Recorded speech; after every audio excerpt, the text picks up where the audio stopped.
Bunny bail కూడా cancel అయ్యి బన్నీని కూడా అరెస్ట్ చేస్తామని అంటున్నారు. అంటే ఈ కేసుని ఎట్లా చూడాలంటారు? రేవంత్ రెడ్డి కావాలని కక్ష కట్టి బన్నీని కూడా అరెస్ట్ చేస్తారంటారా? కావాలని అరెస్ట్ చేసాడు అంటే ఇక్కడ నేను ఒక విషయం స్పష్టంగా చెప్తాను ఒక మాటలో ఏంటంటే చట్టం ఎవరికైనా చట్టమే, వాళ్ళు ఎంతటి వారైనా చట్టం తన పని తను చేసుకుంటూ పోతుందని తెలిసింది.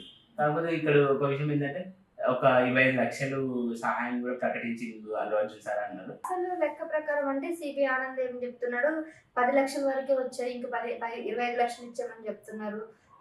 పక్కా జడ్సన్ కూడా చెప్పాడు, అన్ని అబద్ధాల ప్రామిసెస్ ఇస్తున్నారు, కేవలం 10 లక్షల ఆర్థిక సాయం మాత్రం అందించారని అంటున్నారు. అవును, అదొకటి. ఇంకోటి నేను ఇక్కడ మంచి పాయింట్ మీరు చెప్పారు. నేను ఇంకో చాలా బాధపడ్డ విషయం ఏంటంటే అంటే ఇక్కడ కూడా నేను ఎంతో వేదనకు గురైనా. ఎందుకంటే వాళ్ళ అమ్మగారు కూడా శ్రీతేజ వాళ్ళ అమ్మగారు కూడా నాకు అక్క లెక్కనే తొక్కిసలాట చనిపోయింది అన్నప్పుడే నేను ఎంతో బాధపడ్డా.